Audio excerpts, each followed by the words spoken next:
Goedenamiddag, welkom dames en heren, stakeholders van de gas- en elektriciteitssector. Welkom op dit jaar-event van de FEBEG. Merci d'être ici avec nous aujourd'hui pour ce rendez-vous annuel. Je suis Annick Capel, journaliste à la RTBF et j'aurai le plaisir de vous accompagner tout au long de cet après-midi. En tant que journaliste, je couvre la politique européenne depuis des années et je vois combien les questions de climat, d'énergie et de souveraineté sont de plus en plus centrales et sensibles. De energietransitie is volop bezig. De strijd tegen de klimaatverandering en het verhogen van de resiliëntie van het systeem zijn de grote drijfveer. En de klanten? Wel, de klanten die worden steeds veel eisender en diverser en ook dat versnelt de nood tot veranderingen. L'année dernière, notre événement annuel se concentrait sur les défis que pose la transition énergétique pour l'industrie. Cette année, on va un peu changer d'échelle. On va parler principalement des ménages et des citoyens, car rien ne se fera sans leur adhésion et leur participation. Et pour lancer officiellement notre événement, j'invite le président de la FEBEG à me rejoindre sur scène. Merci d'accueillir Monsieur Grégoire d'Allemagne.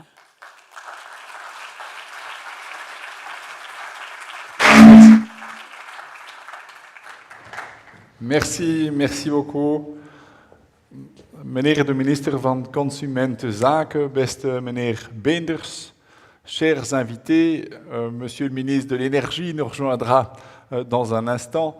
Mesdames et messieurs, en vos titres et qualités, chers collègues, chers amis, c'est un immense plaisir de vous accueillir aujourd'hui pour l'événement annuel de la FEBEG, les entreprises de gaz et d'électricité. Et nous sommes réunis pour discuter de ce thème crucial, Connecting Consumers to the Benefits of the Energy Transition. Nous vivons dans un contexte économique et géopolitique surtout peut-être complexe. Les défis auxquels nous faisons face sont nombreux. L'arrêt des importations de gaz russe ou les différences de prix entre l'industrie européenne et américaine, par exemple. Et l'Europe et la Belgique, en fait, ne disposent pas, ou très peu, de pétrole et de gaz dans leur sous-sol. Et les événements géopolitiques récents nous rappellent, malheureusement chaque jour, depuis plusieurs années, que nous devons renforcer notre autonomie, notre souveraineté énergétique. En tant qu'Européens, je pense que c'est vraiment essentiel. C'est essentiel pour préserver nos valeurs, notre démocratie, nos libertés, auxquelles nous sommes tellement attachés. En Europe et en Belgique, en fait, c'est notre intérêt d'utiliser l'énergie que nous devons apporter le plus rationnellement possible. La Chine, qui est également importatrice de pétrole et de gaz, l'a bien compris d'ailleurs, et s'est embarquée depuis quelques décennies dans la voie de l'électrification pour réduire sa dépendance aux importations d'énergie fossile. La Chine est aujourd'hui à un taux d'électrification de son mix énergétique de 30%. L'Europe reste aux alentours de 20%. Et la Belgique, mesdames et messieurs, est aux alentours de 18%. L'électricité représente 18% de l'énergie que nous consommons en Belgique. La plus grande partie de notre mix énergétique est toujours constituée aujourd'hui de pétrole, pour 50%, de gaz, pour 25%, que nous brûlons directement pour chauffer nos bâtiments, pour nous déplacer, pour faire tourner l'industrie. Et je pense qu'il faut dire et répéter que l'Europe et la Belgique doivent dès à présent accélérer leur transition énergétique pour réduire la consommation totale d'énergie fossile et la dépendance à ces importations stratégiques, ce qui passera automatiquement par une électrification croissante pour les usages qui peuvent être électrifiés. Cette transition permettra aussi de réduire drastiquement les émissions de gaz à effet de serre qui, je ne dois pas vous le rappeler, sont responsables du réchauffement climatique. Et dans ce domaine-là, il y a urgence également. Nous devrons donc produire demain plus d'électricité avec un mix diversifié, électrifier en priorité les usages qui peuvent l'être le plus économiquement, comme par exemple la mobilité ou le chauffage, ou encore la production de chaleur à basse ou moyenne température. Et cette transition fait apparaître de nouveaux obstacles, en matière notamment de congestion de réseaux, de transport et de distribution, mais aussi de coûts et de délais des raccordements des nouvelles capacités de production ou de consommation sur les réseaux de transport et de distribution. Ces derniers jours, dernières semaines et aujourd'hui, probablement ce week-end d'ailleurs, la croissance importante des énergies renouvelables dont on peut se réjouir à titre privé, il fait beau, il y a du soleil, et tout court parce que nous sommes des développeurs d'énergie renouvelable, nous pouvons nous réjouir, ces énergies sont décarbonées. Elles induisent aussi ce midi, demain midi, après-demain midi, un record d'heures avec des prix négatifs. Et ces prix négatifs reflètent une certaine difficulté à trouver un équilibre entre l'offre et la demande sur le réseau électrique. Ces nouveaux défis doivent aussi nous encourager à trouver des solutions structurelles. Et je pense pouvoir dire, on a eu conseil d'administration, assemblée générale de la FEBEG tout à l'heure, que tous les membres de la FEBEG sont mobilisés pour investir et pour contribuer industriellement à la solution, c'est-à-dire produire plus d'électricité, électrifier les usages, fournir des molécules bas carbone pour les usages qui ne peuvent pas être électrifiés directement, aider nos clients à réduire leur consommation d'énergie, offrir des solutions de flexibilité pour participer à l'équilibrage du réseau. Nous voulons contribuer à fournir aux familles, aux entreprises, aux institutions belges une énergie fiable, abordable et décarbonée en collaborant de manière soutenue avec les gestionnaires de réseau, les régulateurs et les responsables politiques que je remercie pour leur présence ici. Ensemble, nous devons unir nos forces et nos savoir-faire pour faire émerger ce système énergétique qui permettra de fournir cette énergie fiable et décarbonée tout en minimisant le coût total du système. C'est essentiel pour assurer la compétitivité des entreprises et aussi pour que l'énergie soit abordable pour les familles. Alors pour réaliser tout ça, nous avons des représentants politiques dans la salle, j'en profite. En tant que secteur belge de l'énergie, nous voulons insister sur deux priorités. Eerst en vooral over voldoende en gediversifieerde elektriciteitsproductiecapaciteit in ons land beschikken. Niet alleen voor de bevoorradingszekerheid, ook voor de zo noodzakelijke systeeminertie, zoals de recente blackout op het Iberisch Schiereiland heeft aangetoond. En hier wil ik op 4 punten insisteren. 1. We hebben een bevorderend vergunningenkader nodig. En hierbij spreekt de sector de wens uit dat de nieuwe regels wel overwogen en in overleg worden ingevoerd. 2. Voldoende netinvesteringen, zodat zowel productieinstallaties als elektrische toepassingen snel en efficiënt kunnen worden aangesloten. En 3. Zoals nu al het geval is op de transportnet, dient op de distributienetten een markt gecreëerd te worden waarbij zowel producenten als verbruikers flexibiliteit kunnen aanbieden tegen de juiste vergoeding en op die manier congestie kunnen helpen oplossen en sneller productie en verbruik aansluiten. 4. Een positief investeringsklimaat. Het capaciteitsmechanisme en Contract for Differences zijn hierbij cruciaal en zullen dat blijven. La deuxième priorité, mesdames et messieurs, est de créer les conditions favorables pour permettre aux fournisseurs d'énergie d'innover dans la transition énergétique pour en apporter les bénéfices aux entreprises et, c'est le thème du jour, aux familles belges. Onze leden leveranciers zijn eigenlijk de geprivilegieerde gesprekspartners om onze klanten in de energietransitie te begeleiden. De markt is zeer competitief en de competitie zorgt ervoor dat de leveranciers er alles aan doen om te innoveren en de juiste prijs en een kwalitatieve dienstverlening aan te bieden. De nieuwe toepassingen zoals elektrische mobiliteit, warmtepompen, e-boilers, bieden ook opportuniteiten aan om vraag en aanbod van elektriciteit op elk moment op elkaar af te stemmen. De leveranciers ontwikkelen daarom volop tools om hun klanten te ontzorgen.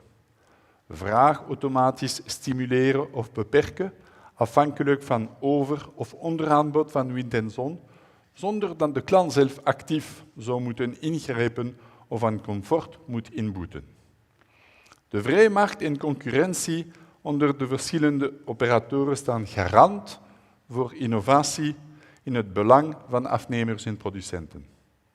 En daarvoor, dames en heren, is de absolute prioriteit een feilloze en efficiënte real-time data-uitwisseling tussen leveranciers en netbeheerders via een centraal marktplatform. Ook de vraag naar nieuwe producten en diensten door onze klanten moet gestimuleerd worden. Onze keynote speakers zullen straks ingaan op die vraagstuk. Hoe kunnen we ervoor zorgen dat er meer vraaggedreven transitie plaatsvindt, waardoor we een versnelling zouden kunnen bekomen. Een versnelling die ook absoluut noodzakelijk is. Nous plaidons aussi pour plus de stabilité et de simplicité dans l'évolution de la régulation, tant pour les fournisseurs que pour les clients. Lors de la dernière législature, les fournisseurs ont dû implémenter dans leur système informatique 2 changements régulatoires par mois. C'est redescendu à 1 depuis ce gouvernement. Nous vous en remercions chaleureusement. Merci, parce que cela occupe toutes nos équipes de développement qui ne peuvent pas développer au même moment de nouvelles applications innovantes au service de nos clients. Et pour pouvoir jouer pleinement notre rôle et innover au service de la société belge, nous demandons donc au gouvernement et aux régulateurs de veiller à une régulation simple, efficace en stable.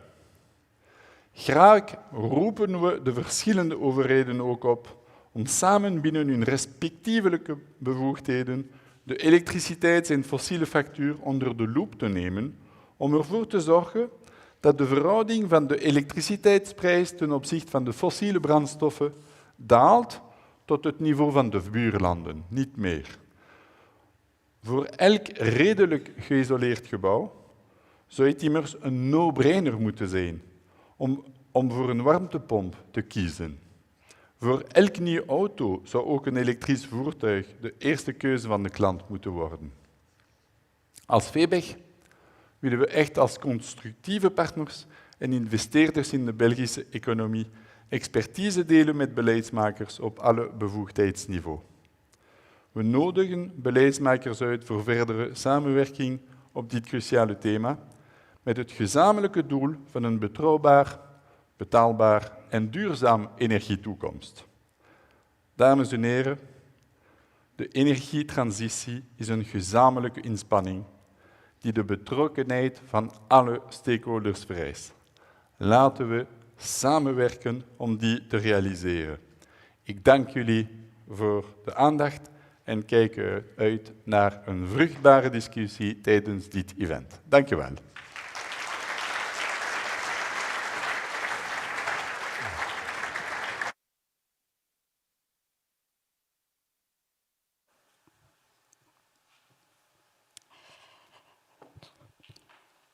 Merci, monsieur d'Allemagne, pour ce message fort. Bedankt voor deze oproep tot gezamenlijke actie. We gaan meteen verder met het hoofdthema van dit jaar, Connecting Consumers to the Benefits of Energy Transition. Pour cela, nous avons voulu une perspective extérieure, un regard indépendant, lucide et même critique. Johan Albrecht est professeur à l'Université de Gand, il est membre d'Itinera et il est l'un des meilleurs observateurs des politiques énergie-klimaat en Belgique. Zijn academisch werk helpt ons beter te begrijpen hoe markten, beleid en burgergedrag elkaar beïnvloeden, vaak op onverwachte manieren. Son keynote speech aujourd'hui s'intitule Powering through the middle ground. Et il nous invite en effet à explorer ce middle ground, cette zone grise entre ambition politique, logique économique et réaction réelle du consommateur. Dames en heren, uw applaus voor de heer Johan Albrecht.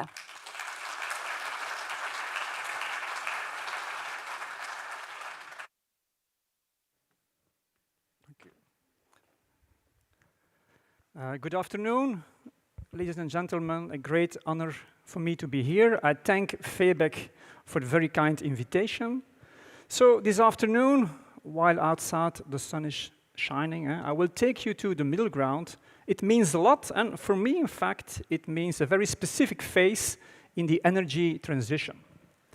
I think we just left the easy phase of the energy transition, in which we did build assets next to existing assets, and then took a look at what is happening. But you all know, by 2050, we have to fully decarbonize, and that will be challenging, because as of today, the fossil fuels still deliver around 2/3 of total energy services all over the European continent. And we have to reduce this share, as you know, until zero, what of course is very, very challenging. So we now enter the difficult phase of the energy transition, and then the question is, will we power through the middle ground or continue to muddle, let's say, somewhere in the middle ground?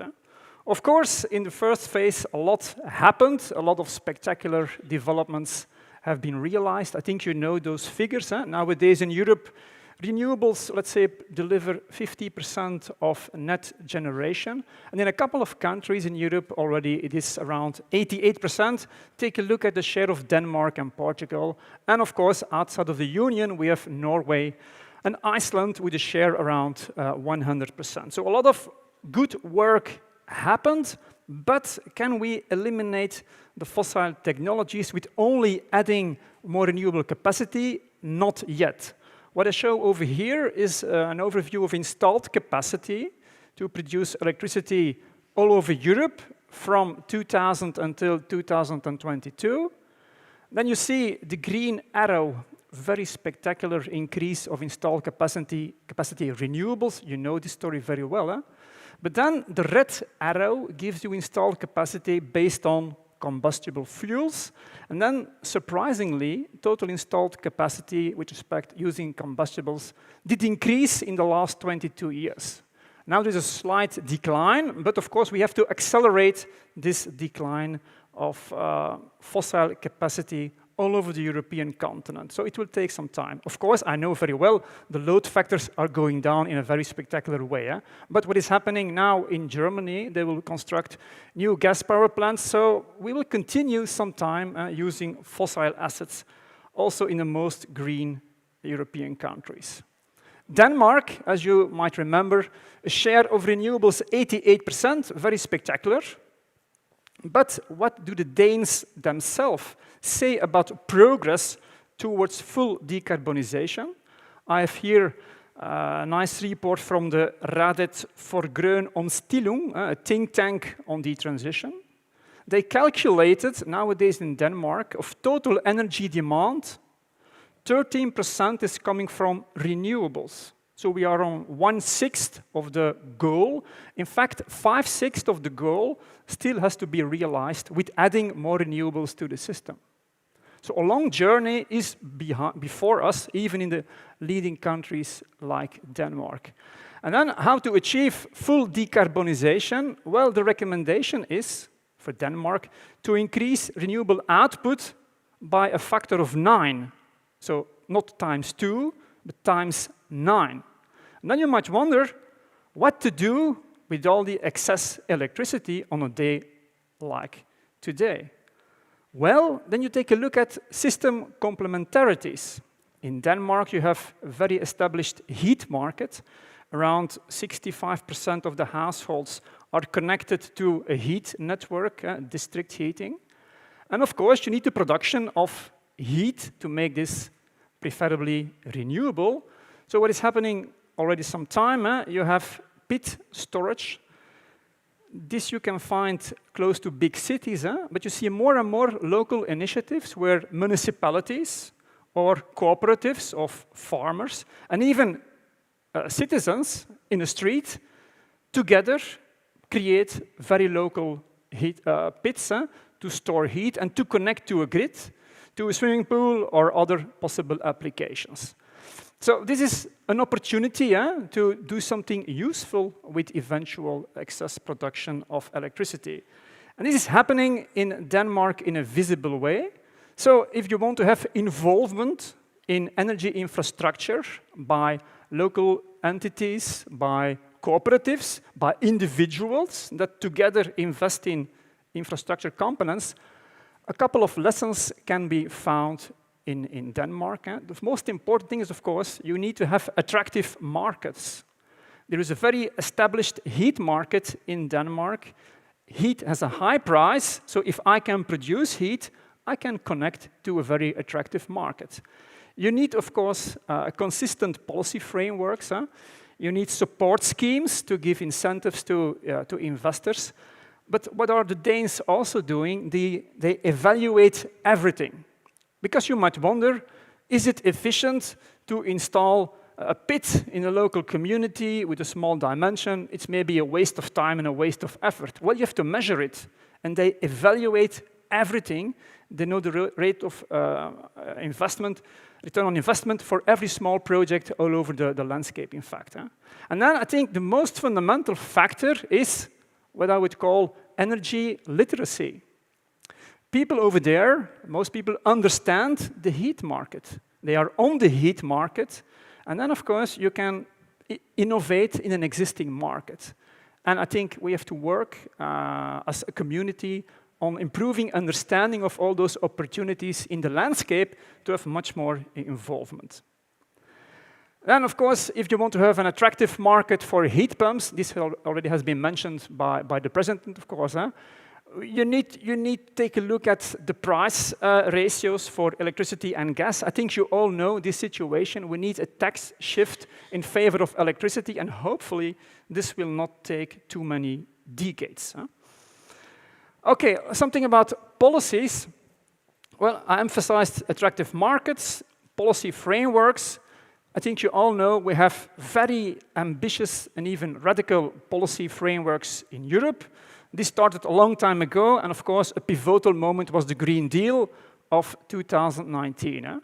But if you take a look at what is happening in Europe, or what has been happening from some kind of helicopter perspective, first, we liberalized the markets, gave everything to the market, limited role for government, and then we set targets, climate policy targets, energy policy targets, and then we installed in Europe a market-based approach with playing with prices, with ETS since 2005, and now we have ETS2 coming to consumers and to transportation in the next years.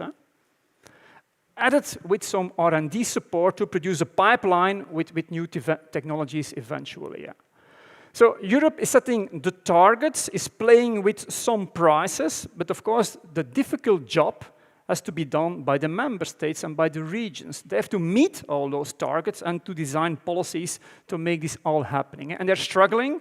You could argue they are muddling in the middle ground to find out what is working and what is not working. Is everybody convinced about the approach that Europe is in fact following nowadays? Not everybody. You have a lot of, let's say, very vocal voices that formulate criticism. I refer to Mariana Mazzucato, one of the key authors in my belief with respect to system transformation, and her conclusion is very blunt. If you simply play with prices, think of a carbon tax, ETS, and you add some R&D, okay, this will have an impact, but you will have a very slow transition, a lethargic transition. If you want to have an accelerated transition, what we in fact need, you need to do something else. She's arguing we need transformative public investments, in which governments take some kind of entrepreneurial role, want to shape new markets, want to make new markets, not just correct existing markets. So we need a different attitude by authorities to steer the transition, to accelerate the transition. This is not a statement against markets, not at all. It's simply a statement to work in a very complementary way, the markets together with, of course, what policymakers can do. But in Europe, we don't talk so much about a new entrepreneurial role for governments. We talk about something else, and this started, in fact, 1 year ago with the fantastic Draghi report. And since then, the main connection between decarbonization or transition is now with competitiveness. One of the key areas that Mario Draghi was emphasizing is that in Europe, we need a joint plan for decarbonization and competitiveness. Everybody is in favor of the transition unless it could negatively impact the competitiveness of European industry. And you all know, I think, that energy-intense industries did lose, in fact, 15% of output since the invasion by Russia in Ukraine. This narrative is now, I think, very strong at the European level. Take a look at, for instance, the Clean Industrial Deal. This deal from a few months ago has as a subtitle, the Joint Roadmap for Competitiveness and Decarbonization, with a lot of programs to support R&D, to support many sectors, but there is one specific line in the Clean Industrial Deal with respect to the energy challenge, the price gap between the US and Europe. Europe has no answer. We cannot close this gap. It's up to the member states to design a package of state aid. So member states, do it yourself, help your own industries. Europe cannot close this price gap with the US. Good to know is what I would like to say about this. But what Mario Draghi also emphasized in his report, what received much less attention, he did defend a very ambitious investment program. In fact, all those challenges, we have to digitalize our economy, decarbonize our economy, improve energy security. We can only do this if we kick off an unseen investment program. And his team calculated that we should increase total investments in the European Union by plus 5% of GDP as of today, in fact. So an uncomparable investment wave has been announced as a solution by Mario Draghi to address all those issues. And a couple of new governments did read his report very well. So especially in Germany, as you know, there is a new government. It's some kind of copy-paste of the Draghi report. Germany will invest in an unseen way. In all sectors of the economy, there will be massive investments. And they also create a specific fund of 500 billion euro for infrastructure investments. Why? For many reasons, but one of the reasons is the German government is capping the network cost for German energy-intense industries. So they cannot simply pass through all those transition investments in the final invoice for big industry in Germany. So part of the transition investment cost will be covered by this infrastructure fund that has been set up by the German government. So they want to protect very clearly German industry to make it very strong again in the next decades. So most likely, the neighboring countries of Germany will try to do something similar, but then of course, we in Belgium, as you know, don't have the means to do some kind of Merz-alike fund creation. But the Draghi report has been read very carefully in Germany. So, if I would like to wrap up, when Mariana and Mario come together, they talk about the excellent weather and about transformative public investments to tackle all the challenges in our society. Transformative public investments. If you learn something from me this afternoon, the answer to every challenge is transformative public investment. But what do we mean by it? And is this sufficient? Be aware, Mazzucato emphasized an entrepreneurial role for government in this environment. Her book, The Moonshot Mission, makes clear that market forces are very powerful to distribute new technologies. They have to be created inside shielded environments, but then the market will spread it all over society. It will take decades. But what is the goal of it? What is the purpose? And is it working? Can it work? Can we learn something from existing transformative public investments? Very briefly, I would like to address this with respect to the building stock challenge that we face. I think you all know we have to renovate 95% of the building stock in this country, but we have to consider affordability. We have a housing crisis, according to the European Commission. And of course, we have also an adequacy issue in the building stock. We have too few small living units and too many very big old houses where in fact only one person lives. That's again not optimal in terms of allocation. So can transformative public investments mean something in this important challenge that we have to address? I think you know we have renovation policies all over Europe. We have in Flanders, but also Wallonia, Brussels, 20 years of experience with renovation subsidies, rent-free loans, information instruments, coaching, whatever you can imagine, it is existing. Is it having an impact on the renovation rate? No. What you see over here is for the last 20 years, the dark red line, the number of permitted renovations in Flanders. It's very stable. Only, of course, when the war erupted, you saw more appetite for renovation, in fact, but it was very stable. So policies, we have policies. Do they have impact? Not so much, apparently. Why? Because when people renovate, they care about functionality and comfort, and in fact, not so much about energy performance. You want to add square meters to an old, small house. That gives you, of course, very obvious comfort. A lot of studies confirm that, in fact, most likely an energy renovation is some kind of side product of a more comprehensive functional renovation that has been executed for different reasons. And the market says no to renovation. It's rather expensive to renovate, but then the question is, can you recover it in a higher valuation of your property? Let me give you one example. Take a look at this very nice house from the 50s. Market value around 300,000. If you would completely renovate this very old house, meaning new kitchen, new bathroom, new roof, new windows, new floor, etc., most likely it will cost you around 300,000 euro. Can you then, after the renovation, sell this house for 600,000 euro? Most likely not. Absolutely not. It remains, in fact, an old renovated house. So will you do it? Most people will never do this because you take a big risk in terms of return on this type of investment. So the market says no with respect to big houses. We also know there is a financial barrier.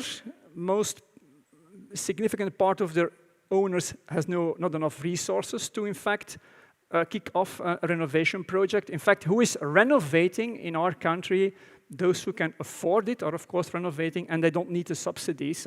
This also comes out of my own work, in fact. Here, the simulation did show that of those who could start a renovation, what do they lack in terms of resources? Only a small group needs, in fact, a limited additional budget, but a significant share of the owners needs much more money, and they cannot start, in fact, a renovation. Meaning, in fact, that most of those renovation subsidies, they end up with the higher incomes that would have renovated anyway. Then we talk about the Matthew effect and free riders. So in fact, if you take a look at what has been the impact of renovation subsidies in the last years, you increase capital and housing inequality because the rich people collect the bulk of the subsidies. This is difficult in terms of a just transition perspective, as you, of course, can imagine. But let's take a look at market solutions. Again, take a big house, remote in the landscape or in a city. If you would split it up in 3 to 4 apartments, then the market value will increase strongly, and then the market says yes. So instead of renovating a house one-on-one, make of one big house 3 houses, and then you can easily recover all your investments. And you create more supply in the housing market, so you add to this type of dimension in the housing market. But this practice, to split up old big houses, is forbidden in most parts of Flanders. So apparently, local authorities want to defend scarcity in local markets, and they are very reluctant to allow this type of very efficient market-based transformation projects. To renovate or to transform, keep this in mind. Now we will move to transformative public investments. So you know already something about housing challenges, and especially in our big cities, it's very difficult for the lower incomes to find affordable, high-quality houses. So let's make a move to Vienna. And here an announcement, an advertisement of new housing opportunities in Vienna, not in the historical center, but outside of Vienna. And I hope you can read it. It's in the Fontana-Strasse in Vienna. And what is advertised, a rent of 7.5 euro per square meter. So a nice apartment of, let's say, 75 square meters, then your monthly rent is maybe around 500 euro.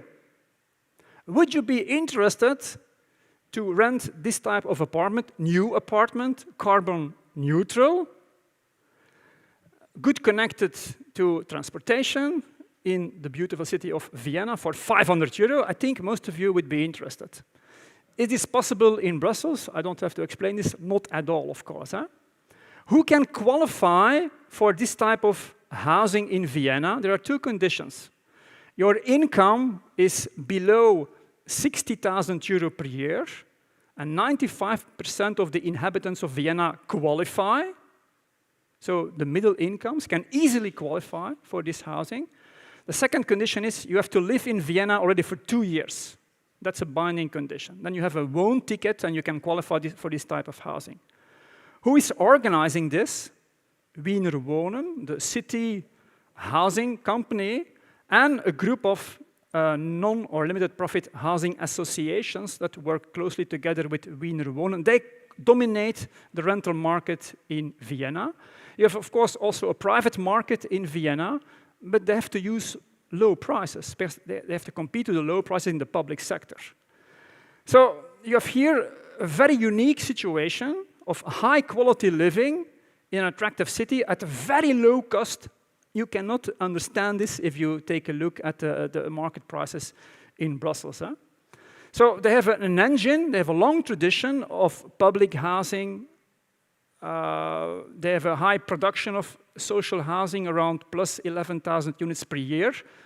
So it's a machinery that wants to create a public good in Vienna with a long tradition. So if you talk with people from the city about why are they doing what they are doing, they say, well, for us, housing is a public good, meaning we as an authority have to execute transformative investments.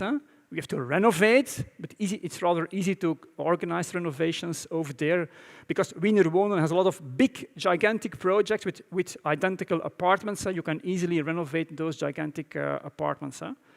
Then the philosophy is also very remarkable. It's not simply about offering houses. They say, we want to shape how people live together in the city. We want to improve the quality of life. Our goal is to be a caring city where the public sector is not only caring for citizens, but people themselves care for one another and care for their city.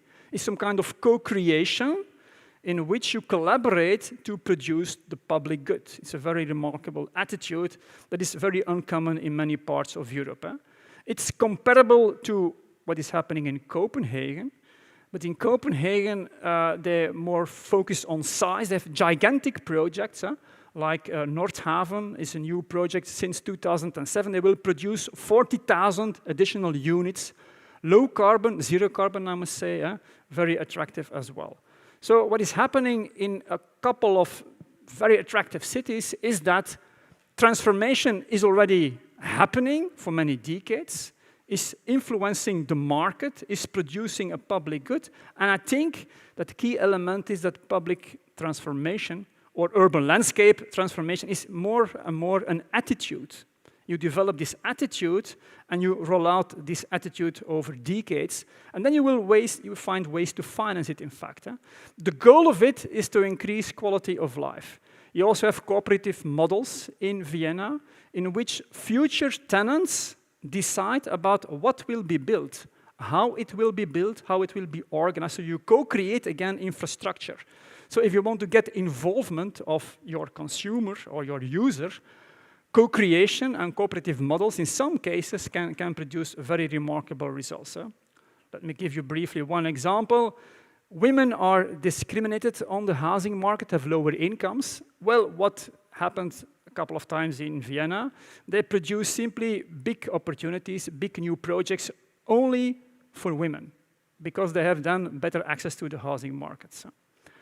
Okay, to wrap up, if you want to accelerate, I think we have to complement the market philosophy to maybe a different role by governments, more entrepreneurial, and also, of course, based on transformative public investment programs.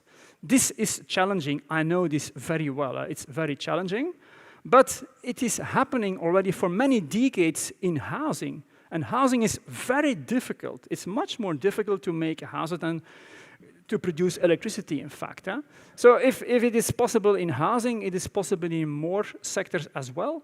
The focus is then on co-creation and also on caring. Apparently, that's also a very important element. So I'm between you and the rest of a very attractive afternoon and a nice weekend. For this weekend, what do I wish to you? Transformative experiences that improve your quality of life. Thank you for your attention.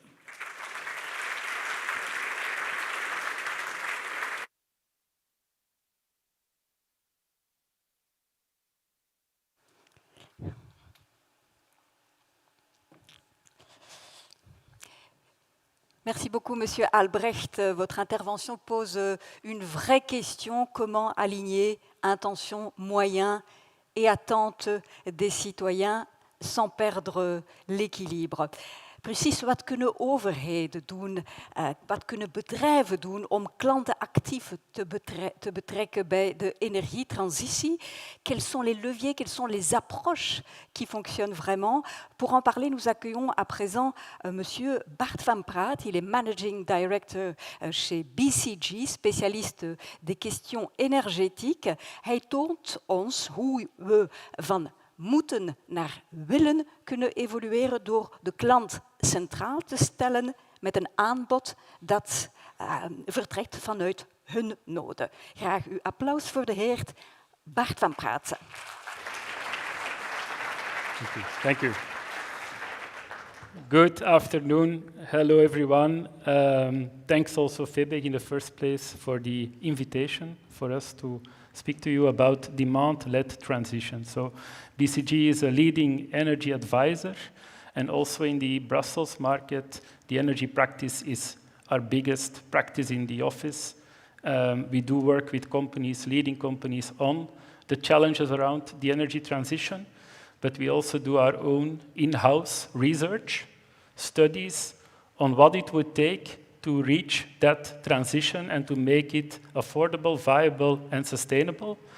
And what I'll show you today is our belief that the energy transition needs to be demand-led, why that is required, how we can unlock it and accelerate it, and also what is the role of governments, but also companies, to actually drive that demand-led transition.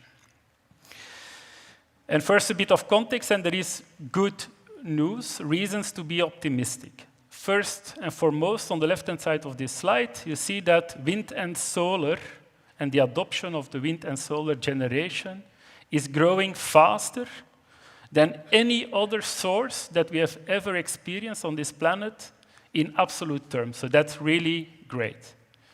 Secondly, what we see as well is that the EU is taking a leading role, and today we are generating more power from wind and solar than from fossil fuels. So that's, I think, to start with, a very good base. Now, so far, the energy transition is actually not really a transition yet. It's much more a question of additions. And what we have seen is that actually we have added power generation to the mix. We have increased our demand. And if you would look back on the Paris Agreement, like 2015, 2016 timeframe, since then, we have actually added more fossil fuel-based capacity than we have added renewable generation capacity. And even today, we are not yet at the coal peak, so let alone that we would be at an oil peak today. So that's, and I think very much aligned also with the messages of Johan. So it's good to see that I think we come a bit more from the corporate world and that the academics and the corporate world seem to also align on these messages. What we also see is that there is a need to accelerate, to drive this transition fast if we want to reach the targets that we have set ourselves. And we have basically here on this chart laid out the previous transitions and how long it has taken to actually drive from incubation, let's say a 10% share, to 50% share in the energy mix. And you see that this has taken 35 years. What we now set out for the renewables and what we expect actually from those renewables is something that would need to happen 3 times faster. So that's also the imperative. That's what we need to go after. Why we then believe that this needs to be demand-led. And demand-led, let me also try to define that. Demand-led means that the technologies that exist, the demand is actually making a conscious choice to adopt those lower carbon solutions over other solutions. There's no restriction in supply. It's really the end consumer, the decision maker, that decides to go in the direction of this energy transition. That's what we mean with the demand-led transition. If we compare previous transitions, and we try to distinguish, it's not always easy, between supply-led and demand-led transitions, we see that those demand-led transitions also tend to go much faster. So if you can convince the end consumer, you are actually able to make that adoption, that transition much faster. I think first and foremost, the whale oils to crude oil transition, that was restrictive. There were bans on the whale hunt. There was a restriction on so it was basically constraining the supply and driving transition through such an approach. It has taken much longer than, if you think more recently, the change from Nokia to an iPhone, or from taxi cabs, traditional taxis, to adopting Uber, because actually the end consumer thought it was not only often more affordable, but also more convenient, more performant, and hence people were willing to jump on the train. Then, if we take a step back and we look at the overall energy consumption, and we try to break that down in the main segments, you have the buildings, transportation, industry. The good news is that actually technologies exist to drive a demand-led transition for 70%, for the large majority of the energy demand. Examples are solar panels, heat pumps, in transportation, obviously, the EV, electric vehicles, in industry, I mean, generation through offshore wind, onshore wind, and so on. If we then try to put that in a Belgian perspective, same goes. We see that, and I think as Professor laid out, we have set ourselves net zero targets. Technologies exist. What we see today is that the adoption stays behind. So the adoption is not picking up. And what we need is really that customer adoption that will be critical to reach what we have set out ourselves to achieve here.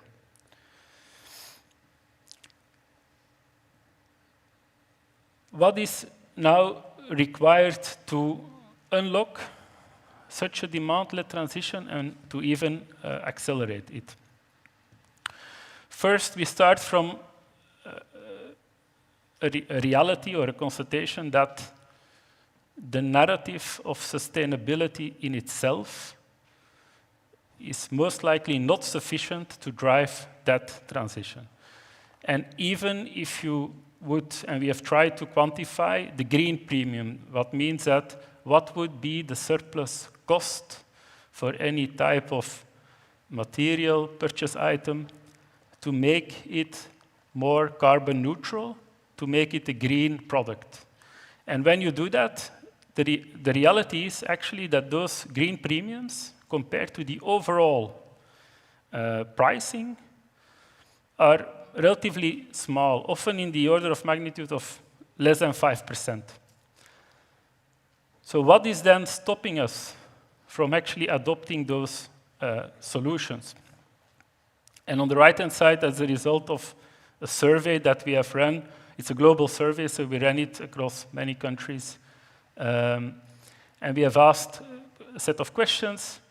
And what comes out of that survey is that most people are actually concerned, aware about sustainability, the need to drive that transition. So there is not much debate on that front. Close to 80% of the people are convinced. Now, if you then would ask them, are you actually ready to adopt your behaviors towards more sustainable behaviors, you see that the percentage comes down. If you would ask, are you willing to pay for and purchase sustainable products, we are in the order of magnitude of 5 to 10%. We even asked a follow-on question, which is, are you willing to pay more? Are you willing to pay a premium? And then the percentage drops to something which is in between 1 to 4%. So we see that ultimately people are not yet convinced to put the money where their mouth is and go after that transition. What we have then tried to do is conceptualize it a bit on this chart, and it starts from a belief that we hence need to work on much more than the narrative. We need to work on both the cost as well as on the performance, the convenience, customer experience. And this is what this chart aims to do. On the x-axis, you see that the cost, comparing technologies, low to zero carbon technologies versus the higher carbon technologies. And on the y-axis, the utility, the convenience, performance of those technologies as well. And then you can obviously distinguish 4 quadrants. Those quadrants are distinguished by these parity lines, where technologies become either same price or equally convenient. And what we have considered as well is that just being at the same level of costing, or being at the same level of convenience will not drive sufficiently the behavior to make the change, to make sure that we can go for large-scale adoption. And this is also where we want to distinguish supply-led transitions, which are much more focused on policies, bans, restrictions, carbon pricing, for instance, which can help us position technologies in the should, where technologies are worse or more expensive, and hence the adoption rates are, you may reach the mandated rates, but you will not reach rates that are in line with replacement values, for instance. Or you may end up in the can boxes, which are either you have a technology that is more performing, but still more expensive, or lower cost, but still not as convenient. And what we see in those boxes is as well that you start to see some people actually picking up the technology, but you stay still below replacement rates. And that's, for us, really important, the notion of replacement rate, because that will drive For you as a company that tries to make a business also out of these renewable technologies, for instance, that will drive whether your company is growing at above market rates, that you're gaining share, that basically people are buying this to replace, but also some other people make conscious decisions to move that way. And that's where you want to be. That's basically the top right box on this chart, which is the want. You have a technology that is more affordable and actually also more convenient, more performing. If we then try to put some of the existing technologies on this chart, I think solar panels, PVs, are in that want category. So there is an established market. There were subsidies, but now it is actually self-funding. And it is in itself more affordable, and it is also something that people are consciously opting for. So that's a success. Then you have the heat pumps, which are clearly better from a performance perspective, 3-4 times more efficient, but still also more costly from an overall economics perspective. And that's really where we have this notion of cost competitiveness. But it's more performing, it's also more convenient, because obviously you take away, in-house it's more comfortable and so on. The EVs are in a category where actually, if you would look at it from a TCO perspective, you could argue that it's cheaper. But here again, we see that there are still some convenience elements that refrain especially private car owners from actually moving in that direction. Now, what can you as companies or policymakers, governments do to actually support such a demand-led transition? And there's a few things, and I will first go through some of the more policymaker recommendations, and then we'll also see that actually there are some companies out there that are also trying to contribute to making sure that we move from the should to the want quadrant on the chart. So here you see the subsidies for solar panels, and what is important really is long-term visibility of those subsidies, that also the governments make sure that there is a plan in consultation also with the industry, that you actually basically sustain those subsidies up until the point that the industry is ready to take on, and that the technology is ready to take it on from itself. And we see some successes in China. I would also say even in Belgium as well. I would say rather a success as well, that you actually see that we see this sustained growth even after the subsidies have phased out. I think in Italy, what you see here is that obviously there was a short period of subsidies, and then you saw an immediate drop in the installation of solar panels.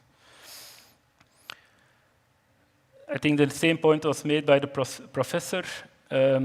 Secondly, for heat pumps, we see that there is obviously a notion of the importance of the gas price versus the electricity price. And obviously, the higher the gas price, the more you move to the right-hand side of, the left-hand side, sorry, on this, the right-hand side of this page.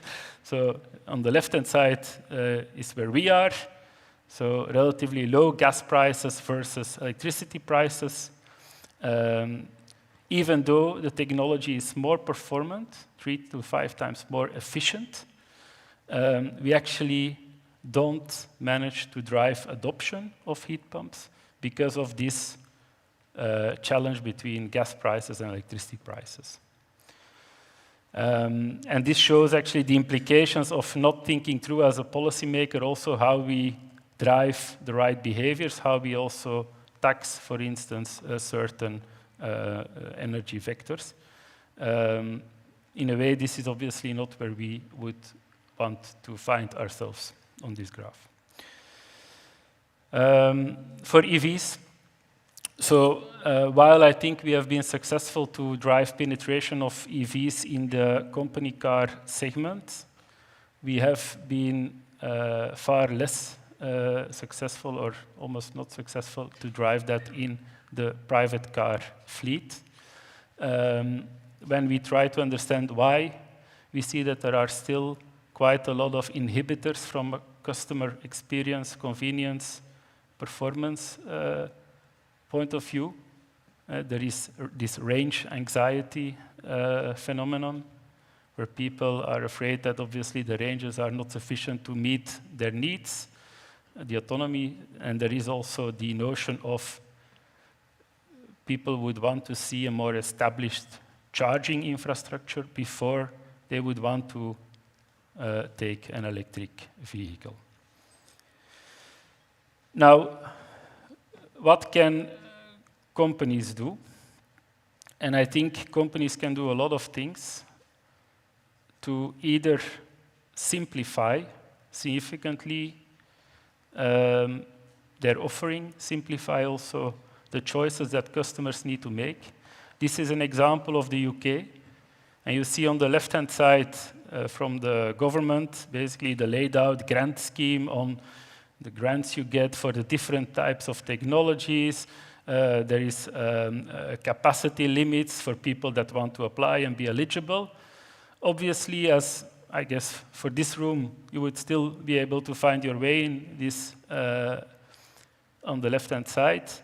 Many people cannot understand what this means and what is now the best investment they can do, and where should they put their money. Should they actually choose any of these technologies? Will it be more affordable, more expensive? What should they do?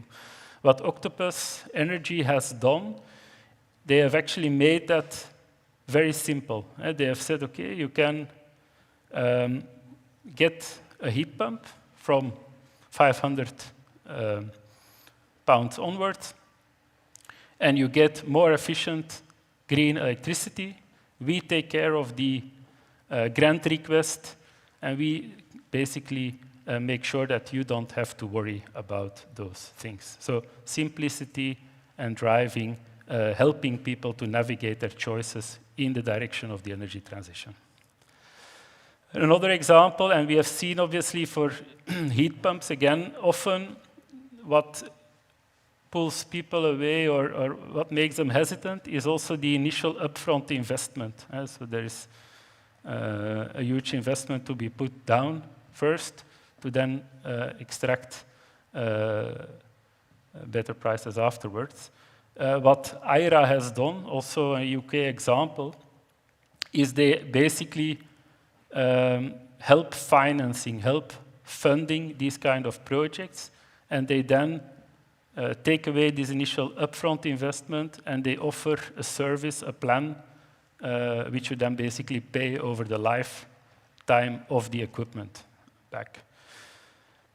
And then another example, which I find quite interesting as well, is Heat Geek. So they have basically established a platform with trainings for installers, for homeowners, for other industry partners that also need to work on these equipments.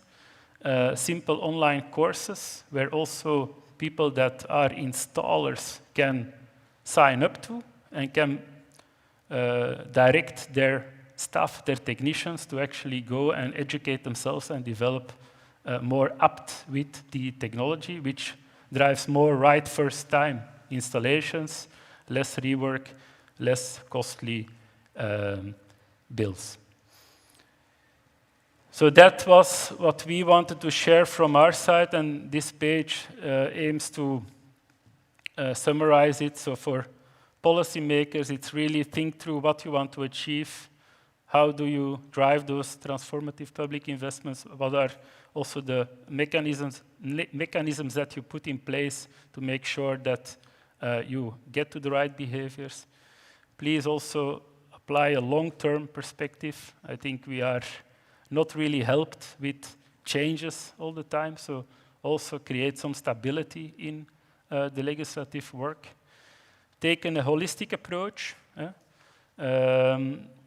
think through, for instance, are the fundamentals in place before you start banning certain technologies? Is there an alternative if you want to, of course, take away the heating oil boilers? Are there sufficient fundamentals in place to then drive adoption of these heat pumps, for instance? And also, and I think that's a point that the professor also made, think through what is the narrative. What is the sustainability narrative, and try to also broaden it. It's not only about, obviously, there is an ecologic aspect to it, there's also an affordability aspect to it, but there's also a cost competitiveness, a strategic importance aspect to it that we start to see, I think, the last few years, unfortunately, a bit more apparent and a bit more clearly, and I think it's also important to bring that into the mix, as it can help us fund the transition as well. And then for companies, obviously, I think there is really a role to play to help customers make the right choices, navigate also often the complexity, simplify it, think through service offerings where you help also accommodate for that initial high upfront capital investments that are often required, and offering also end-to-end solutions that are seamless, that are convenient, and that are appreciated by the end consumer. So that was what we wanted to share with you, available also for further questions later on, but thanks for that.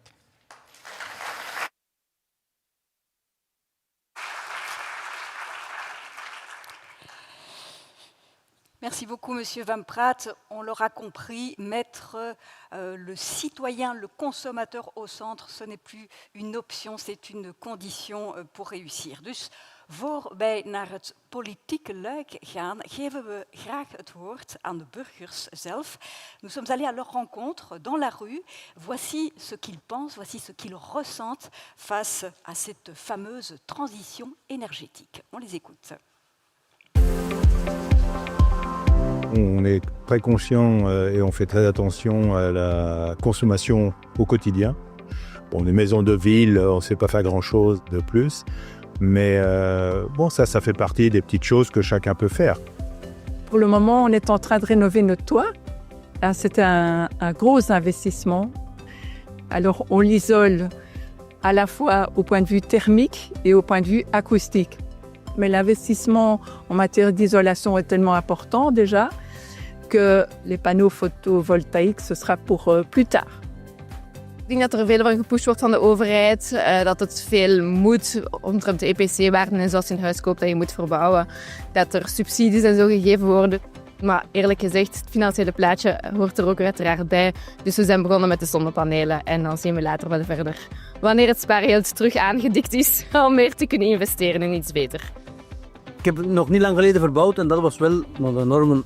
De isolatie gelijk dat moet, dus tot de warmtepomp en zo. Dus dat is wel, en dus de bedoeling van de zonnepanelen te leggen. Nou, dat lijkt me normaal dat je de nieuwste technieken pakt. En fait, on va consommer 2 fois plus d'énergie dans le ciel d'ici 50 ans. Alors on se dit que tout ce qu'on fait, nous, à notre petit niveau, ça ne sert pas à grand-chose. Je le fais par rapport à moi, mais je ne crois pas beaucoup à l'impact réel. Malheureusement, oui, je suis un petit peu semi-cynique à ce niveau-là. Je suis concernée parce que c'est pour le futur, pour nos enfants ou des choses comme ça. Donc je fais attention, j'ai les panneaux solaires et tout ce qu'il faut pour diminuer mes consommations. On est sur Bruxelles, donc on n'a pas encore les boîtes intelligentes, mais par contre on essaye déjà d'y penser. Donc on essaye de faire les choses quand il fait beau, pas la nuit ou des choses comme ça. Donc on essaye de consommer au moment où c'est produit. Dan zijn we ons aan het leren aan te passen. We weten het nog altijd niet goed. Hoe dat de prijs berekend wordt met de digitale meter. Je moet omschakelen. Hè. Vroeger met een dubbele meter moest je 's nachts je wasmachine of je droogkast opzetten. En nu is het andersom. Je moet het in de dag doen als je veel verbruik hebt, zodat je minder op het net moet sturen. Dat is wel een mentale aanpassing.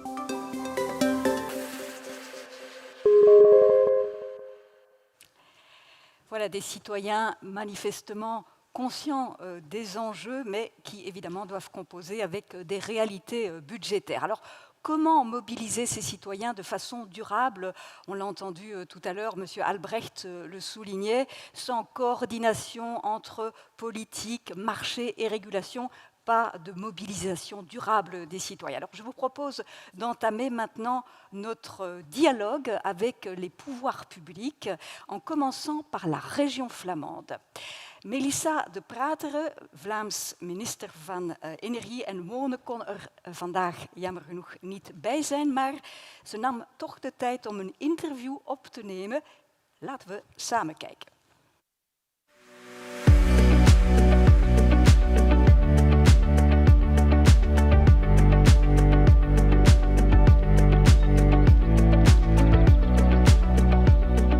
We herinneren ons allemaal de energiecrisis van enkele jaren geleden met energiefacturen tot €1000 per maand. Dat was geen uitzondering.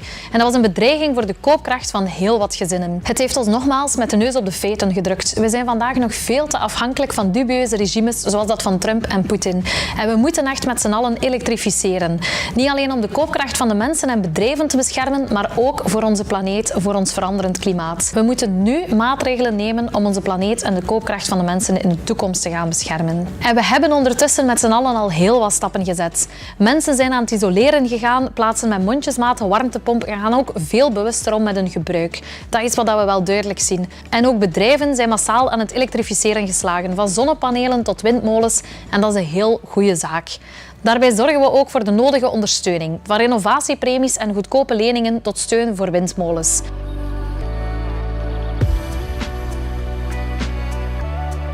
Voor mij is het klimaatverhaal ook echt een koopkrachtverhaal.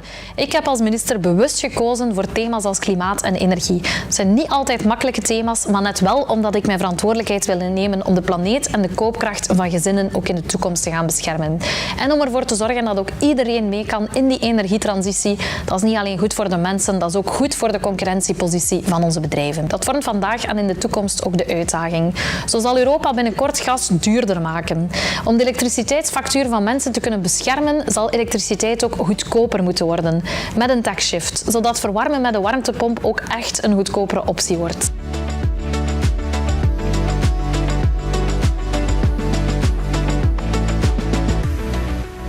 We gaan er ook voor zorgen dat iedereen mee kan. Daarom werken we momenteel keihard aan een sociaal klimaatfonds, waarbij we warmtepompen goedkoper maken en waarbij we ook maatregelen nemen om huurders, om alleenstaanden en om kwetsbare gezinnen te helpen om die energiekost te dragen. Ons energieverbruik van 10 jaar geleden en het energieverbruik van morgen, dat is een wereld van verschil. We moeten met z'n allen elektrificeren om onze planeet te beschermen. Maar ook moet het ook natuurlijk betaalbaar zijn voor iedereen. En dat is de uitdaging.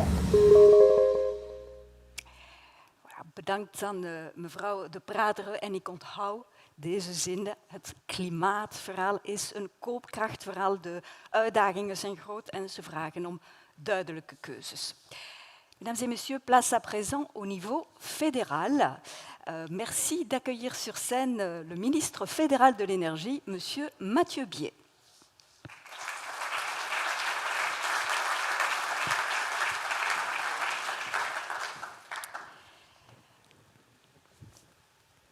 Bonjour Monsieur le Ministre, merci d'être avec nous aujourd'hui malgré une semaine bien agitée à la Chambre.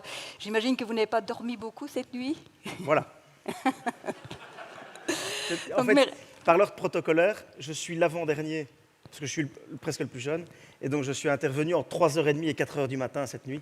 Mais on tenait évidemment à être là aujourd'hui, donc on a poussé l'agenda. Et voilà. Nous en sommes d'autant plus reconnaissants. Alors, vous avez pris vos fonctions en février dernier, pas si longtemps que ça, donc je vais commencer par une première question. Quelles sont vos grandes priorités pour l'énergie, mais, puisque c'est de cela qu'on parle aujourd'hui, surtout comment faire en sorte pour que les citoyens considèrent la transition comme une opportunité concrète et pas comme une contrainte?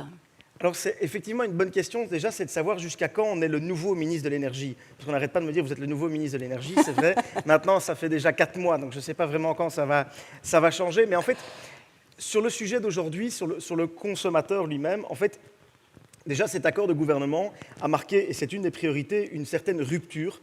Parce que déjà, il a considéré que le consommateur, ce n'est pas que le citoyen. ce sont aussi les entreprises. Et ça, je pense que c'est quelque chose qui était un peu le parent pauvre pendant très longtemps au niveau de la politique énergétique fédérale notamment. C'est de en fait, ne considérer les consommateurs que comme les ménages. Or, les entreprises sont des grands consommateurs, voire des très grands consommateurs aujourd'hui. Et donc, une des priorités, c'est de renforcer la compétitivité de nos entreprises en évitant une surcharge sur les factures électriques, d'électricité, mais aussi de préserver le pouvoir d'achat des ménages. On le sait, parce qu'il y a eu, et Madame de Pratereux le dit très justement, quand il y a eu les différentes crises énergétiques, dans le pouvoir d'achat des ménages et dans en fait, ce qui était disponible pour eux chaque mois, la facture d'électricité représentait tellement d'argent qu'il fallait mettre un cap à un moment donné. Et donc, ça, avec ce gouvernement, c'est quelque chose que nous voulons mettre en place, ce contrôle, et éviter une trop grande répercussion de choix politiques fédéraux sur la facture d'électricité. Et alors, comment est-ce qu'on peut considérer que c'est une opportunité? Je pense qu'il y a plusieurs possibilités pour considérer cela comme une opportunité, cette transition énergétique, parce que d'abord, c'est la préservation du monde dans lequel on vit. Et ça, il ne faut pas l'oublier, c'est un de nos piliers, c'est la durabilité. Mais il y a aussi cette transition énergétique doit être un vecteur aussi d'abordabilité. C'est le deuxième grand pilier de cette politique énergétique. Ce que je viens de vous expliquer, c'est maintenir des prix bas, mais aussi, évidemment, c'est la sécurité d'approvisionnement. Il faut évidemment une transition énergétique. On ne fera pas de transition énergétique si l'alternative à laquelle on doit aller n'est pas garantie. Et comme je dis toujours, l'énergie la plus chère, c'est quand il n'y en a plus.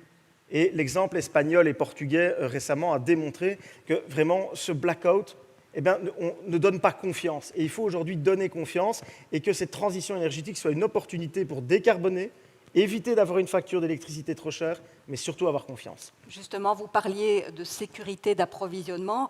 Il faut évidemment s'assurer que cet approvisionnement soit garanti. Alors, il existe un outil, le CRM, le Capacity Remuneration Mechanism, qui est censé garantir une capacité suffisante. Quelles sont, selon vous, les prochaines mesures concrètes qu'il faut prendre, que vous comptez prendre pour renforcer ce CRM et pour assurer l'approvisionnement à court et à moyen terme?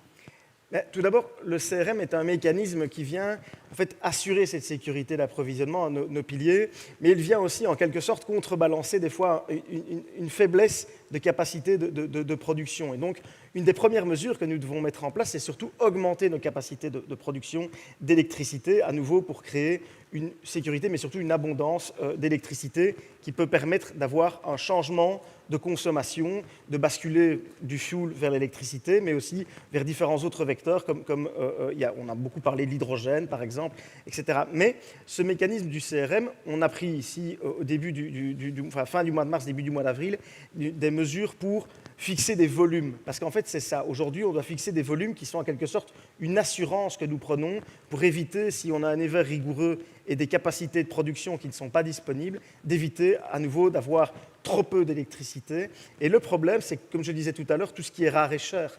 Et donc, si à un moment donné, on voit qu'il y a une tension à ce niveau-là, soit on importe des volumes complémentaires, et donc on devra payer, soit évidemment, on devra à un moment donné avoir des mesures de restriction. Je me souviens qu'il n'y a pas si longtemps en France, pendant l'entretien du parc nucléaire, le ministre de l'Enseignement avait dit, de l'Éducation nationale, avait dit que les enfants n'iraient peut-être plus à l'école tous les jours. Et c'est une situation qui est assez dramatique. Bon, ils n'y sont pas, ils ont réussi à l'éviter, mais c'est ça qu'il faut éviter aujourd'hui, c'est de se retrouver dans des situations de dépendance, d'augmentation de dépendance, et donc renforcer ce mécanisme du CRM pour justement avoir des volumes justes qui nous permettent d'avoir ce petit buffer qui ne nous met pas en difficulté. J'ai lu dans la presse une déclaration que vous avez faite récemment. Vous avez plaidé pour une vision cohérente à long terme en matière d'énergie. Alors, dans le secteur de l'énergie, il existe un groupe de concertation, le Concert, Enover en néerlandais. Concrètement, première question, quel rôle joue Concert dans la coordination entre fédéral et région et plus particulièrement dans la mise en œuvre d'une vision énergétique partagée au niveau belge? Et deuxième question, comment Concert peut justement aider à mobiliser les consommateurs autour de la transition énergétique? Mais tout d'abord, en fait, on vit dans un pays merveilleux, mais à la complexité institutionnelle qui est dingue. D'ailleurs, je vois Mélissa de Prater, je pense que Mme Neven aussi interviendra par vidéo. Je suis ministre fédéral, on sait que même la région bruxelloise, même s'il n'y a pas de gouvernement, a quand même un ministre de l'énergie actuellement. Oui, ça fait rire, désolé. Mais la communauté germanophone a quelques compétences aussi. Et aujourd'hui, on vit dans un pays où on doit mettre tous ces ministres de l'énergie autour d'une table. Et donc, pour réussir cette transition, il faut évidemment mettre tous les acteurs autour de la table. Et donc, le rôle, il est essentiel, voire indispensable de cet organe de concertation. C'est pour ça qu'aussi, dans l'accord de gouvernement, il y a un passage sur notre volonté d'avoir un pacte interfédéral de l'énergie. Pourquoi ? Parce que si on veut basculer d'une source vers une autre, si on veut avoir un vecteur d'énergie vers un autre, il faut avoir une concertation. Parce qu'on voilà, est face à un public évidemment d'initiés, mais quand on sait que l'éolien offshore, c'est fédéral, l'éolien onshore, c'est régional, les panneaux photovoltaïques, c'est régional, le réseau de transport, c'est fédéral, le réseau de distribution, c'est régional, on ne s'en sort plus. Et donc, évidemment, qu'il faut des lieux de concertation pour renforcer cette transition énergétique. Et ça, évidemment, ça n'engage que moi, même si c'est toujours compliqué dans un cénacle aussi large. Mais je pense que c'est aussi ça qui a fait défaut ces dernières années dans nos volontés de transition, c'est d'avoir une multitude d'acteurs, institutionnels j'entends, et qui ne se parlent pas, et qui n'arrivent pas à se mettre d'accord et à partager une vision. Mais je pense qu'aujourd'hui, alors ce n'est pas parce que je suis là que ça va changer, ce n'est pas ça que je veux dire, mais je pense qu'il y a un élément qui change par rapport à avant. Nous avons des majorités qui sont dites miroirs, et donc la majorité régionale wallonne, la majorité régionale flamande, ce sont les mêmes partis qui composent la majorité fédérale, et donc je pense qu'il y a moyen de créer une dynamique, alors évidemment on verra la situation à Bruxelles, mais de créer une dynamique pour aller dans le même sens, pour développer une vision commune. Tout ça dans l'intérêt du citoyen.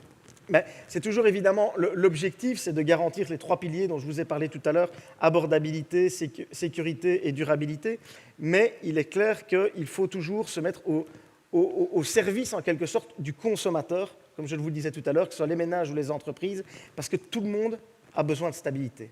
Alors, une dernière question. Vos attentes, Monsieur le Ministre, vis-à-vis du secteur. Qu'est-ce que vous demandez aujourd'hui aux producteurs, aux fournisseurs et aux gestionnaires de réseaux? Quel rôle doivent-ils jouer pour accélérer la mobilisation des citoyens? Alors, c'est une bonne question. Pas que les autres étaient mauvaises, hein, mais c'est qu'en fait, on attend d'eux de la fiabilité, de la coopération.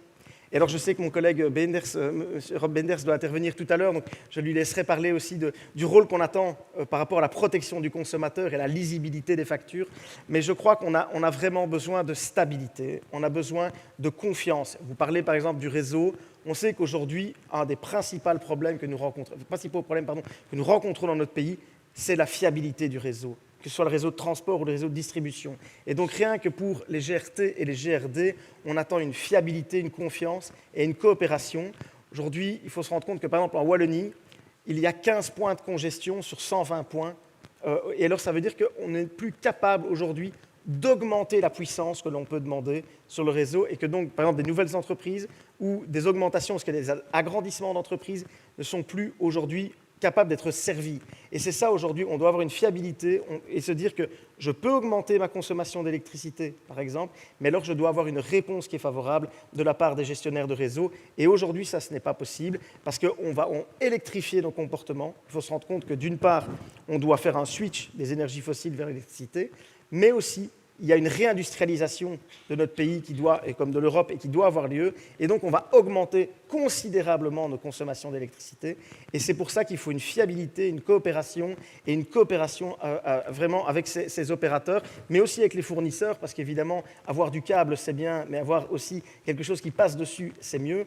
Et donc, évidemment, ça, c'est quelque chose auquel nous serons évidemment très attentifs, et toujours, évidemment, en laissant l'aspect protection du consommateur à mon collègue Benders, qui est ici avec nous. Coopération, une fois de plus, c'est le mot d'ordre. Je vous remercie. Votre week-end peut enfin commencer, j'imagine. Dommage, mais non. Demain, réunion. Non, je dois filer encore ici, mais donc voilà. Mais en tout cas, très heureux. Merci encore pour l'invitation. Très heureux d'être parmi vous aujourd'hui. Et vous pouvez évidemment compter sur nous, mais j'espère évidemment qu'on peut compter sur vous aussi. Merci beaucoup.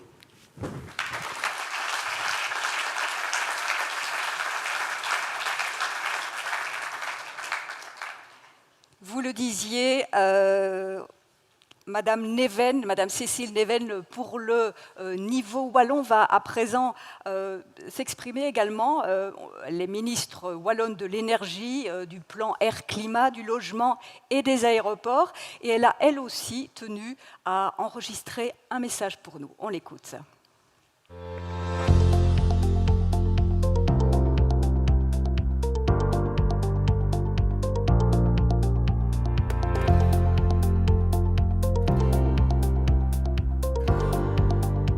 Alors on a d'abord les modèles de partage d'énergie, les communautés d'énergie, les échanges de pair à pair. Je travaille actuellement à le compléter, à le simplifier, mais aussi et surtout à le réformer de façon à mobiliser le plein potentiel de chaque segment. Ensuite, il y a la tarification incitative. La Coop a déjà adopté celle-ci et plusieurs fournisseurs développent de nouvelles offres avec un signal prix incitant à la consommation à des moments précis.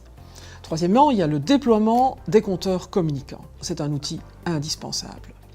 La région s'est fixée, comme vous le savez, un objectif de reload complet à 100% à l'horizon 2029. Enfin, quatrième point, il y a le développement de la flexibilité. C'est évidemment une question centrale. Et le plus vite possible, je souhaite mettre en place un cadre global relatif à la flexibilité.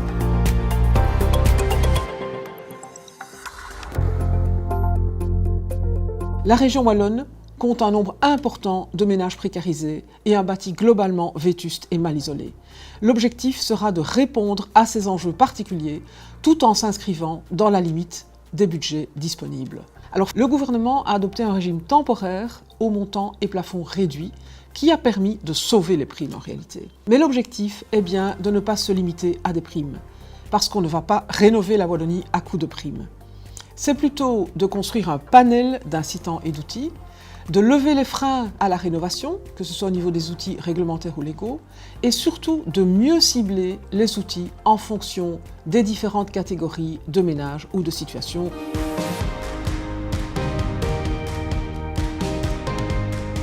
L'arrivée de l'ETS2 va impacter la facture des consommateurs d'énergie fossile. Alors si on souhaite avoir de l'impact à brève échéance, il faut absolument éviter de s'éparpiller. Il faut cibler l'action.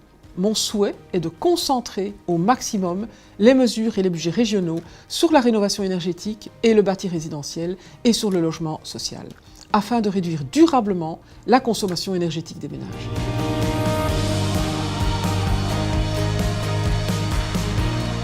Mon objectif, c'est vraiment de répondre aux enjeux de manière globale et intégrée, afin de présenter quelques grandes réformes structurantes. Toute une série de travaux sont d'ores et déjà lancés.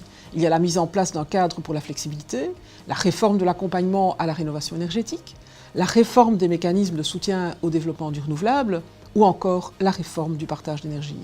Et afin de renforcer et d'améliorer l'exercice de concertation et conformément à la DPR, je mettrai prochainement en place un forum permanent dédié aux thématiques de transition énergétique et de décarbonation. Celui-ci devra permettre de rassembler les acteurs pertinents sur une courte période pour que les propositions normatives soient conçues sur base de vos retours, de vos propositions, de vos recommandations. Je vous remercie d'avance de vos contributions. Voilà, merci à Madame Neven, ministre wallonne de l'énergie. On le voit, les chantiers sont nombreux et c'est un peu le fil rouge de cette journée. Un mot d'ordre également, la concertation entre les différents acteurs. Alors pour conclure notre tour d'horizon politique, retour à présent au niveau fédéral avec le ministre Rob Beenders. Il est en charge de la protection des consommateurs, de la lutte contre la fraude fiscale, mais aussi des personnes handicapées et de l'égalité des chances. Hij gaat met ons in gesprek over consumentenbescherming, digitale innovatie en hoe je de kwetsbare groepen ook aan boord krijgt bij de energietransitie. Graag uw applaus voor de heer Rob Beenders. Hallo. Goedemiddag, meneer Beenders. Professor Albrecht zei het daarnet. De mindset van consumers veranderen is niet eenvoudig. Welke acties overweegt u om burgers en vooral kwetsbare groepen echt in beweging te krijgen in de energietransitie? Ja, eerst en vooral bedankt voor de uitnodiging. Een minister van Consumentenbescherming in een zaal vol energie-experts geeft soms wel wat elektriciteit. Maar laat me duidelijk zijn, consumentenbescherming betekent niet dat je tegen bedrijven bent. De bedoeling van consumentenbescherming in dit regeerakkoord is ervoor zorgen dat we samen met bedrijven het vertrouwen doen groeien, zeker op vlak van energie. Want ik denk dat we het daar wel echt allemaal over eens zijn. Het is een ongelooflijk complexe markt om te begrijpen vanuit een consumentenperspectief. De factuur op zichzelf is al onwaarschijnlijk complex. De transitie die toch wel op een snel tempo geëvolueerd en geïmplementeerd wordt. De hoeveelheid aan subsidies. Ik denk dat het goed is dat we op vlak van consumentenbescherming vanuit het oogpunt, vanuit de consument naar die transitie kijken en proberen de consument te sensibiliseren en ook eerlijk te informeren. En een van de elementen waar ik van verrast was, want voor ik minister was, was ik ook gewoon een consument en nog altijd, maar nu bekijk ik het met een andere bril. Dat zijn die energielabels. Ik hechtte daar eigenlijk weinig belang aan, moet ik eerlijk zeggen, aan al die etiketteringen.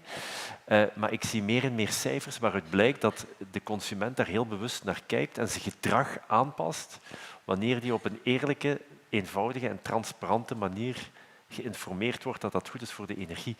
Die cijfers zijn heel duidelijk. 78% van de consumenten past zijn koopgedrag aan op basis van een energielabel. En de helft daarvan doet dat als hij zeker is dat hij geld kan besparen. En ik denk dat dat cruciaal is vanuit consumentenbescherming.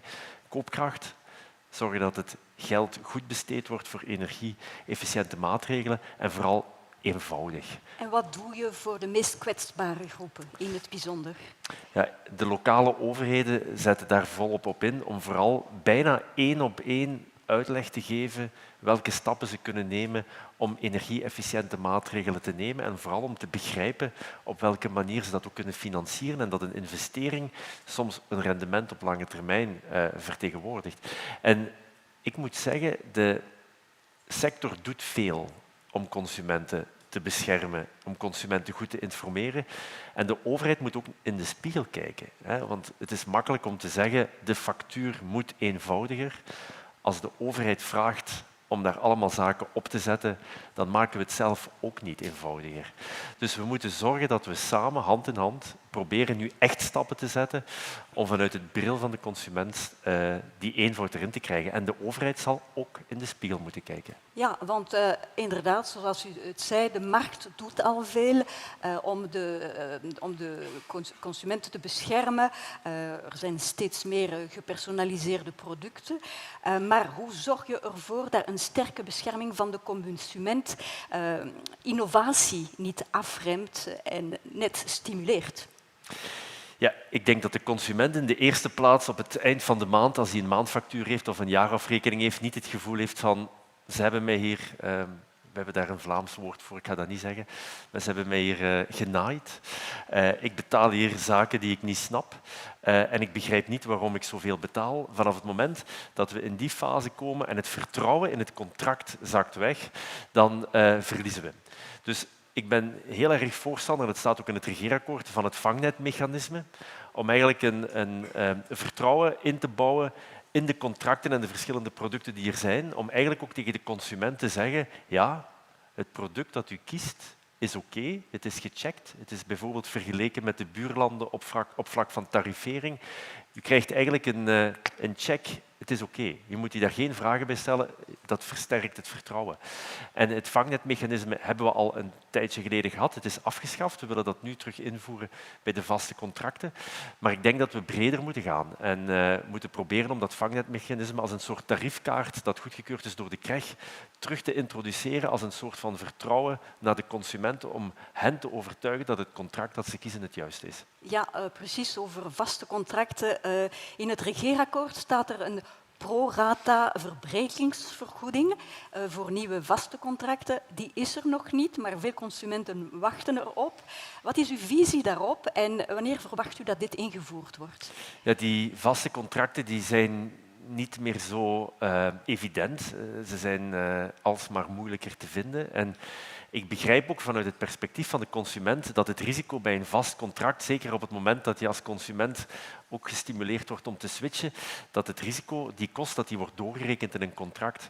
Dus wat we nu willen doen, is met een vangnetmechanisme proberen en een verbrekingsvergoeding die vaste contracten terug op de agenda te krijgen, zodat eigenlijk de consument die vaste contracten terug op de markt brengt, maar waarbij de consument ook een relatie moet opbouwen met de leverancier en eigenlijk zegt van kijk, ik kies voor een vast contract bij u, ik krijg daar een hopelijk lagere prijs voor en als ik vroeger vertrek, dan zal ik een kost betalen. Dus dat is het engagement dat ik naar de leverancier heb en daar hopen we dat de leverancier de kost kan doen dalen door het risico waardoor de verbrekingsvergoeding wordt ingevoerd, wordt afgedekt. We gaan dat 2 jaar testen, we gaan dat vanaf volgend jaar invoeren en we hopen dat we een evaluatie kunnen hebben waaruit blijkt dat met het vangnetmechanisme, verbrekingsvergoeding en terug vaste contracten de prijs van een factuur naar beneden kan gaan en dat er eigenlijk een soort van win-win komt tussen leverancier en klant. Energieleverancieren investeren al heel veel in digitale tools, gepersonaliseerde diensten. U zei daarnet, de overheid moet in de spiegel kunnen kijken en toch is er druk vanuit de politiek om bijkomende verplichtingen op te leggen, bijkomende reguleringen. Denken we maar aan de voorstellen in het parlement in verband met de bereikbaarheid van de consumenten. Hoe voorkomt u dat overregulering niet alleen innovatie schaadt, maar misschien ook klantentevredenheid schaadt? Moeten we niet gaan naar een digital-first strategie? Ja en nee.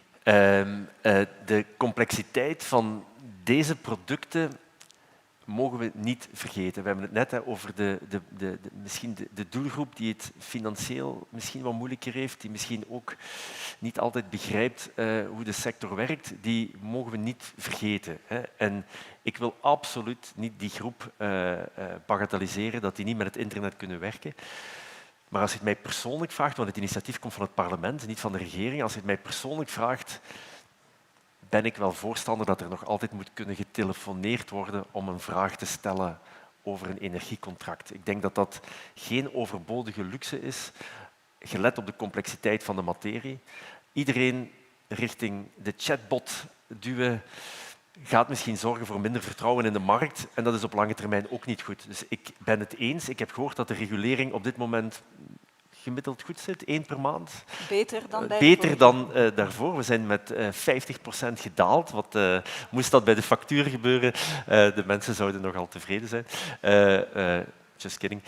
Maar ik denk dat we moeten proberen om die regulering te doen op een manier dat iedereen er beter van wordt. En niet reguleren om te reguleren. En ik denk dat we met Arizona proberen een consumentvriendelijk, maar ook een ondernemersvriendelijk klimaat te voeren. Alles digitaal in deze sector lijkt me niet de beste keuze. Hartelijk dank, meneer Beenders. Ik denk dat we het hierbij gaan laten. Dank u wel.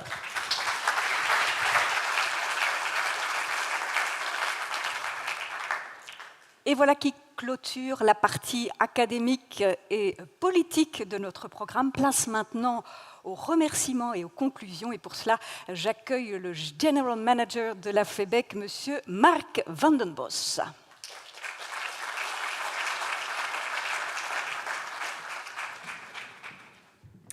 Goedemiddag, ik ga het kort houden. Wat hebben we geleerd vandaag? Hè? Maar ik moet meer dan 3 antwoorden geven, denk ik, want het zijn er toch wel meer. Hè. We hebben nog maar het gemakkelijkste stuk van de transitie gedaan. Dus, la bonne nouvelle, vous avez tout besoin d'une fédération forte. Donc, on a une grande future devant nous. Donc, pour nous, c'est excellente nouvelle. Accelerate, versnellen, aller plus vite. Ik denk dat de transitie zou sneller moeten gaan om de doelstellingen te halen. Ik denk dat dat inderdaad één is. En Johan heeft ons iets geleerd. Johan, ga het jij nog eens zeggen of moet ik het zeggen? Transformative public investments. Dus we zullen dat woord onthouden en kijken hoe dat we daar eventueel overheden kunnen in gaan zijn. Van BCG hebben we geleerd, le mot demand-side, demand-led transition, important. c'est très important d'avoir une transition qui est menée par la demande. Et pour moi, il y a toujours deux mots, c'est la compétitivité des entreprises et le confort des gens. Compétitivité, certains d'entre vous le savent déjà.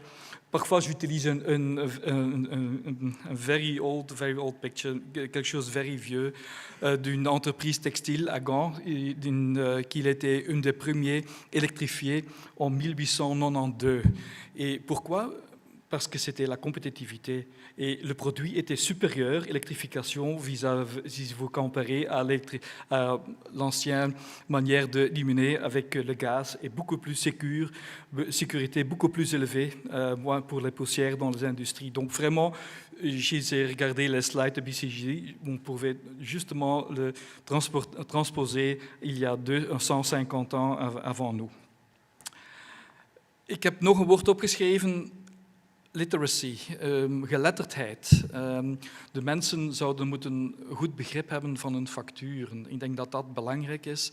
Weten waarvoor dan we betalen, wat hebben we nodig. En daarbij het woord KISS opgeschreven. Keep it simple. En dat geldt voor ons, maar dat geldt ook voor de overheden. Laten we het, als we het eenvoudig proberen te houden, denk ik dat dat belangrijk is voor onze mensen. Je pense qu'il faut encore discuter sur le mot filet de sécurité. Là, vous pouvez imaginer qu'on n'est pas tellement en faveur. C'était un système qui était introduit il y a 13 ans et qui a prouvé une certaine valeur à ce moment, mais à ce moment maintenant où la compétition est tellement forte entre les entreprises, personnellement, je ne pense pas que c'est la bonne voie. En misschien op het laatste, uw factuur. U heeft gezegd van, we hebben 50% eraf gedaan van de regelgeving. Dat is fantastisch nieuws, we zijn daar heel blij over. Wij kunnen 50% uit de factuur halen. Heel simpel, heel simpel. Als we er eigenlijk alle overheidsbeslag uit de factuur uithalen, dan denk ik dat de elektriciteitsfactuur ook ongeveer op 50% van het huidige komt. Voilà. En daarmee met deze woorden, iedereen welkom voor de receptie en voor verdere discussie. Bedankt.